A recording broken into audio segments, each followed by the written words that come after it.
I never thought owning my own home would lead to so much drama. 6 months ago, I finally took the plunge and bought a beautiful house with 4 bedrooms, a spacious backyard, and a living room that could comfortably fit all my art supplies and still have room for entertaining. The master bedroom became my sanctuary, a place where I could recharge after long days teaching at the private college or working on commissioned pieces. I converted the second bedroom into my studio, where natural light poured in through large windows, making it perfect for painting. The remaining 2 bedrooms became guest rooms, though I rarely had overnight visitors. My name is Ashley, and I'm a professional artist. I've been fortunate enough to make a good living selling my paintings and teaching fine arts. My work has been featured in several galleries across the country, and I've built a reputation that allows me to command decent prices for my pieces. Growing up, it was always just me, my parents, and my older sister Tara. We were close, or at least I thought we were. Tara was always the more ambitious one, always talking about her big plans while I quietly pursued my passion for art. When our parents decided to sell their old house, they gave all the money to Tara so she could start her online souvenir shop.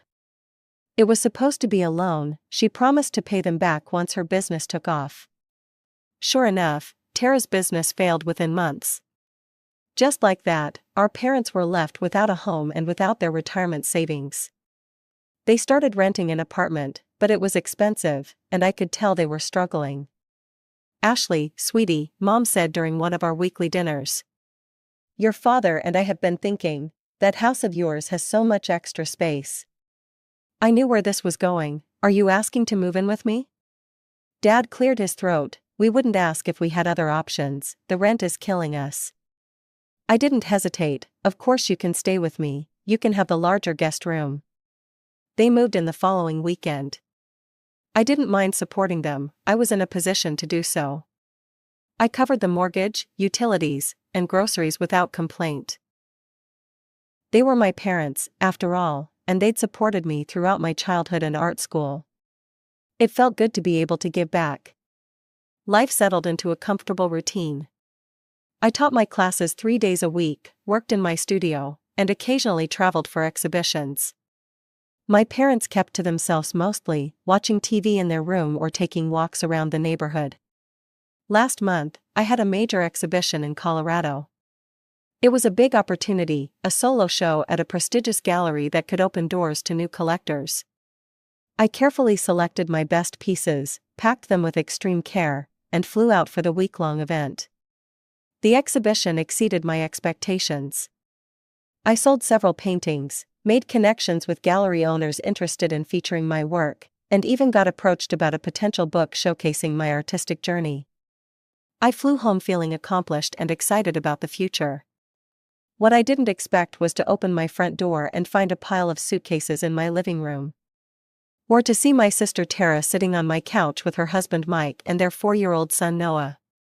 "What's going on?" I asked, setting down my carry-on. "Why are there suitcases in my living room?" "Well," Mom said, wringing her hands, "Tara and Mike are having some difficulties right now. Their business went bankrupt, and they lost their apartment. They have nowhere to go." I looked at Tara, who avoided my gaze. Mike was scrolling through his phone, seemingly uninterested in the conversation. Noah was playing with toys on my carpet, toys I'd never seen before. "So you let them move in?" Without asking me, I tried to keep my voice calm. "These aren't strangers, Ashley," Mom said firmly. "Tara is your sister. Family helps family during difficult times." "I understand that, but you should have called me first." Tara finally spoke up. "I told Mom to call you, but she said you'd be fine with it." Mom shot her a look before turning back to me. "It's just for a couple of months, until they get back on their feet. They'll find jobs and their own place in no time." I took a deep breath. I wasn't heartless. My nephew was sitting right there, and I couldn't bear the thought of him not having a roof over his head. "Fine," I said, "they can stay in the second guest room, for 2 months. "Thank you, Ashley," Tara exclaimed, suddenly animated. "You're the best sister ever." I nodded and headed to my room, pulling my suitcase behind me. As I passed the kitchen, I noticed the empty fridge and cabinets. Clearly, no one had bothered to go grocery shopping while I was away. The next few weeks with Tara, Mike, and Noah in my house were eye-opening. I'd expected them to be actively looking for jobs and their own place to live. I'd expected them to contribute in some way, maybe help with chores or occasionally buy groceries. I couldn't have been more wrong. Every day, I'd come home from teaching to find Tara and Mike lounging on my couch, watching TV while dishes piled up in the sink. Noah would be playing with toys scattered across my once immaculate living room. The first few times, I bit my tongue. They were going through a tough time, after all. But then the bills started coming in. "What the hell," I muttered, staring at my utility bill. It had nearly tripled since they moved in. Long showers, lights left on all day, constant TV, and video games, it all added up. And of course, I was footing the entire bill. "Tara," I said one evening, handing her the paper, "have you seen this?" She glanced at it briefly. "Yeah, kids use a lot of water, what can you do?" Then she went back to scrolling through her phone. "You could help pay for it," I suggested, trying to keep my tone light. Mike looked up from his laptop. "We're broke, remember? That's why we're here." "But you're not even looking for jobs," I pointed out, "you're both home all day." "We're exploring options online," Tara said defensively. "We're not going to settle for minimum wage jobs." I wanted to remind them that beggars can't be choosers, but instead I just walked away. I could afford the bills, technically, but that wasn't the point. The entitlement was what bothered me. The grocery situation was even worse. I'd come home to find the food I'd bought for the week already gone, with nothing to show for it except empty wrappers and dirty dishes. When I'd ask about it, I'd get shrugs or vague promises to replace things next time. That next time never came. 2 months came and went with no sign of Tara's family preparing to leave. Every time I brought it up, there was a new excuse. The job market was tough. They needed to save up for first and last month's rent. Noah was getting settled in his new preschool nearby. The excuses were endless. Then came the day that pushed me over the edge. I had been feeling under the weather for a few days but still had to go to work. I desperately needed rest, so I came home early, looking forward to a quiet afternoon in my bedroom. As I parked in the driveway, I realized something felt off. The curtains to my studio were open, which I never left that way. I rushed inside and heard noises coming from upstairs. Following the sounds, I reached the door of my studio to find Tara and Mike manhandling my paintings. They had stacked several against the wall and were in the process of moving my easel. "What are you doing?" I demanded, my voice rising with panic. Mike jumped, startled, and in the process, knocked over one of my recently completed pieces, an oil painting that had taken me weeks to finish. Careful, I rushed forward to pick it up, checking for damage. "We're just reorganizing," Tara said casually. "This room is bigger than ours, and we need more space now that Noah's getting bigger." "This is my studio," I said slowly, trying to contain my anger. "These are my livelihood, you can't just move them." "It's not like you can't paint somewhere else," Mike said, rolling his eyes. "The garage has plenty of space." As he walked past a stack of my canvases, he tripped slightly and, to my horror, kicked at them in frustration. "This junk is everywhere," he muttered. "Take all this stuff to the garage," Tara instructed him, as if she owned the place. "We need to make room for our bed and Noah's toys." That was it, something inside me snapped. "Stop, right now," I shouted, positioning myself between them and my artwork. "These paintings aren't junk. They're my work, and some of them are already sold to clients. The garage has humidity issues that would ruin the canvases. And more importantly, this is my studio in my house." Tara crossed her arms. "Don't be so selfish, Ashley. We can't all cram into that tiny guest room anymore, Noah needs his own space." "Then find your own place like you promised 2 months ago," I retorted. "You said it would be temporary." "Plans change," she said with a shrug. "We need a calm, comfortable environment to properly job hunt, that takes time." "Put everything back exactly as it was," I said firmly. And start looking for another place to live, immediately. Tara's face hardened. Fine, be that way. She stormed out, pulling Mike along with her. They retreated to their room with Noah, slamming the door so hard it shook the walls. That evening, Mom brought them dinner on trays. I watched from the kitchen as she knocked gently on their door, speaking to them in soothing tones like they were the ones who had been wronged. When my parents finally joined me at the dinner table, the tension was thick enough to cut with a knife. Tara doesn't deserve to be treated like that, Mom said, breaking the silence. She's going through a difficult time. And I'm not, I asked incredulously. I'm the one paying for everything while you all live here for free. Mom's eyes flashed with anger. Don't you dare throw that in our faces, we're family. I'm not throwing anything in anyone's face, I replied, struggling to stay calm. But this is still my house, and everyone living here needs to respect my rules and my space. Neither of my parents finished their dinner. They both got up and left for their room without another word, leaving me alone at the table I had bought, in the house I was paying for, feeling like an outsider in my own home. The days following our argument were tense. Tara and Mike barely acknowledged me, while my parents acted like I was the villain in this story. Noah was the only one who still smiled at me, and even that made me feel guilty. None of this was his fault. Then I got sick, really sick. A nasty flu knocked me off my feet for a week, forcing me to cancel my classes and stay home. I thought maybe this would give me a chance to see what my sister and her husband actually did all day while I was at work. The answer? Absolutely nothing. Not once did they leave the house to look for work, not once. On the fourth day of my illness, I dragged myself to the kitchen for some tea, only to find a sink full of dirty dishes and empty takeout containers scattered across the counter. I had to clear a space just to boil water. Tara, I called weakly from the bottom of the stairs, can you come down for a minute? She appeared at the top, looking annoyed at the interruption. What? I'm in the middle of something. Are you or Mike looking for jobs at all? I asked directly. Her expression hardened. That's none of your business. It absolutely is my business when you're living in my house, I countered, my voice hoarse from my sore throat. You were supposed to move out weeks ago. We're looking for decent positions with good salaries, she said defensively. We're not going to waste time on minimum wage jobs that won't even cover rent. You need to start somewhere, I insisted, you can't just. We're not leaving, Mike interrupted, appearing behind Tara, we're comfortable here. I stared at them in disbelief, this was supposed to be temporary. Mike smirked, I actually talked to a lawyer buddy of mine. Did you know you can't legally kick out family members, especially ones with a small child? It's called established residency. I looked to my parents, who had emerged from their room at the sound of our raised voices.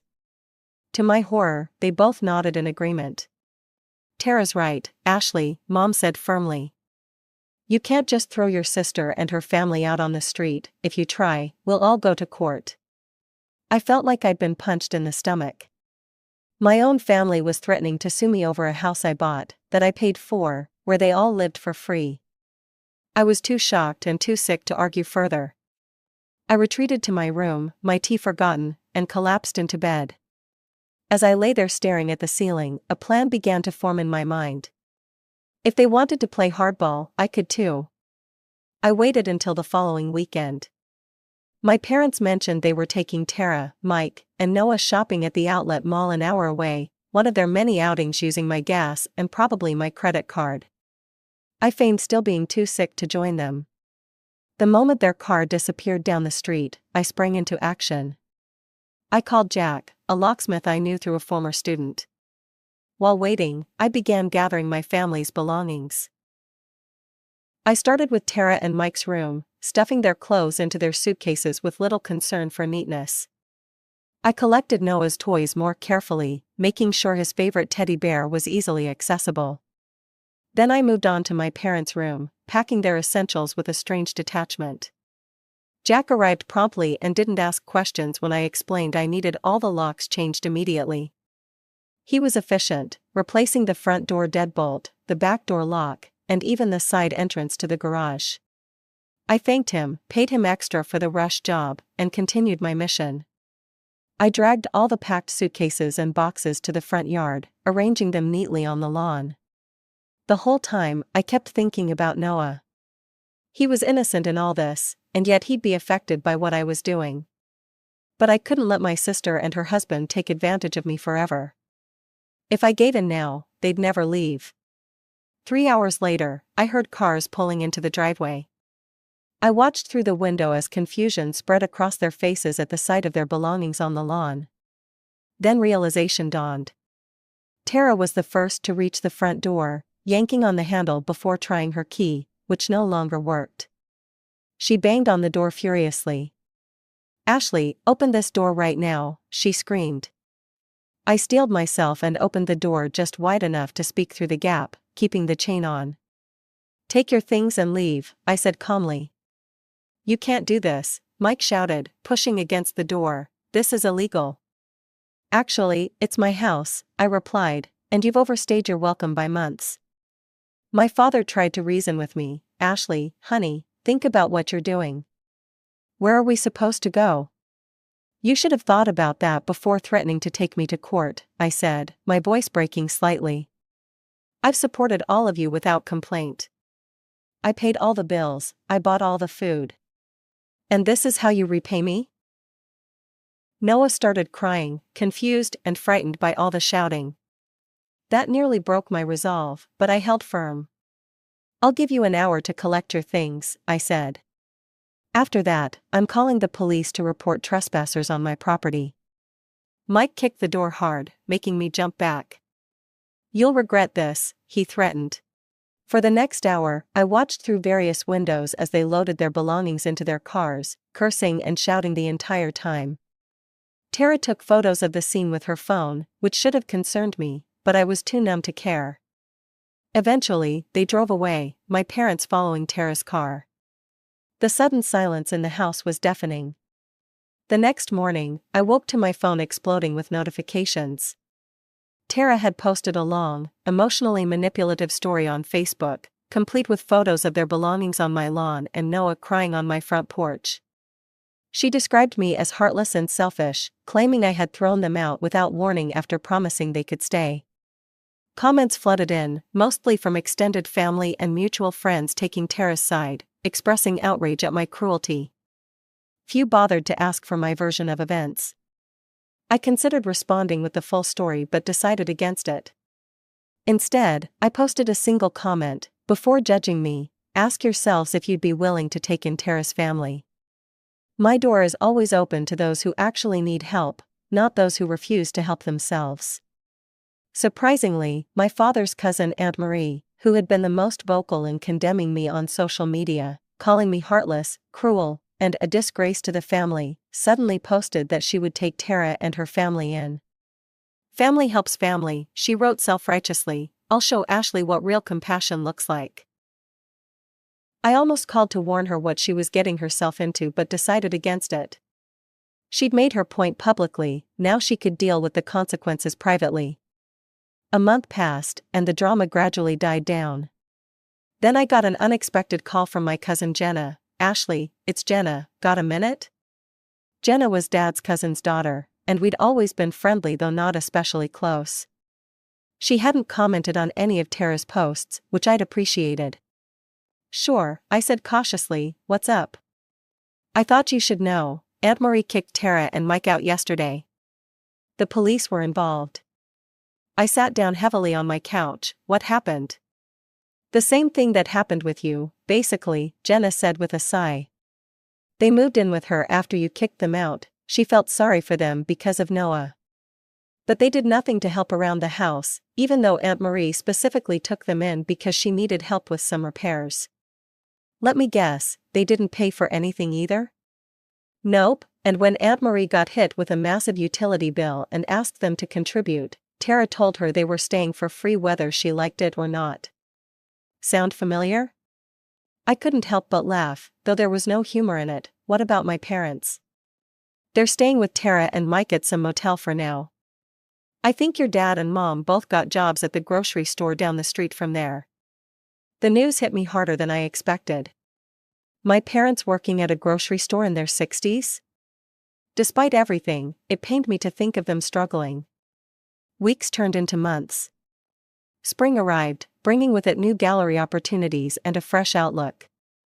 I started dating again, something I hadn't had energy for while dealing with my family situation. I met Daniel at one of my exhibitions. He was there with his 10-year-old daughter Emma, who apparently loved art and had dragged her father to the gallery. Daniel was divorced, raising Emma primarily on his own, and worked as an architect. We connected immediately over our love of visual aesthetics and the challenges of our creative fields. Our first few dates were wonderful. He was respectful, attentive, and genuine, qualities I hadn't realized were so rare until I experienced them. Emma was bright and well-mannered, asking thoughtful questions about my paintings when Daniel brought her along to one of our coffee dates. After a month of dating, I invited them both over for dinner. I gave them a tour of the house, ending with my studio, where Emma's eyes lit up at the sight of the canvases and art supplies. "This is amazing," she whispered, her fingers hovering over a palette of oils without touching. "Would you like to try?" I offered, setting up a small canvas for her. While Emma painted, Daniel and I talked in the kitchen as I prepared dinner. "This is a beautiful home," he said, helping me chop vegetables. "It's so peaceful." I hesitated, then decided to be honest, it hasn't always been. I told him the whole story, my parents moving in, then Tara's family, the increasing tensions, and finally the dramatic eviction. I expected judgment or at least surprise, but Daniel just nodded thoughtfully. "Family can be complicated," he said. "After my divorce, my ex-wife's parents stopped speaking to me, even though they'd been like second parents to me for years. It hurt Emma more than anyone. His understanding meant more than he knew. For so long, I'd been made to feel like the villain in my own story. Our relationship progressed naturally. Daniel and Emma became regular fixtures in my life. When they visited, they always cleaned up after themselves, respected my space, and followed the basic rules of courtesy that my own family had ignored. 6 months after the eviction incident, I ran into my mother at the supermarket. It was awkward and tense, but not hostile. "You look well," she said stiffly. "So do you," I replied, noticing she seemed tired but healthy. "How's Dad?" "Managing, we both work full-time now." "And Tara?"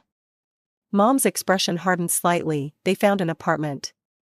Mike's working construction and Tara's at a call center. Noah starts kindergarten next month." I nodded, surprised at the twinge of satisfaction I felt knowing they were finally supporting themselves. "That's good." We didn't say much else, but later that night, Mom texted me, "We should have respected your boundaries, I'm sorry we didn't." It wasn't a full apology, but it was something. I replied simply, "Thank you for saying that." We haven't fully reconciled, but that brief exchange opened a door that had seemed permanently closed. We text occasionally now, superficial messages about the weather or a show she watched, but it's a start. As for Tara, I haven't spoken to her directly. I doubt we'll ever have the same relationship we once had, but I've made peace with that. Some family ties are worth fighting for, others need to be loosened for everyone's well-being. Last week, Daniel mentioned that his lease is ending soon. "I've been thinking," he said hesitantly as we sat on my porch swing after Emma had gone to bed in the guest room. "This house has plenty of space, and Emma loves being here."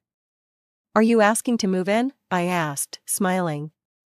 "Maybe," he said, "but only if it feels right for all of us, no pressure." I leaned against his shoulder, watching the sunset paint the sky in colors I could never fully capture on canvas. "I'd like that, but I do have some rules." He laughed. "I wouldn't expect anything less." Unlike my family, Daniel and Emma understand that sharing a space means sharing responsibilities. They don't take my generosity for granted or assume entitlement to what's mine. They ask before using something important to me and contribute without being prompted. This morning, I woke up to find Emma had made breakfast for all of us, slightly burnt toast and 2 strong coffee, but made with love and consideration. Daniel was already cleaning up after her, quietly praising her efforts. I watched them from the doorway, feeling a contentment I hadn't experienced in a long time. My home is peaceful again, filled with respect and genuine care rather than obligation and resentment. Sometimes I still feel a pang of guilt about Noah, caught in the middle of adult conflicts. I've sent him birthday and Christmas presents through my mother, hoping he knows his Aunt Ashley still cares about him. Maybe someday, when he's older, we can have a relationship independent of the drama between me and his parents.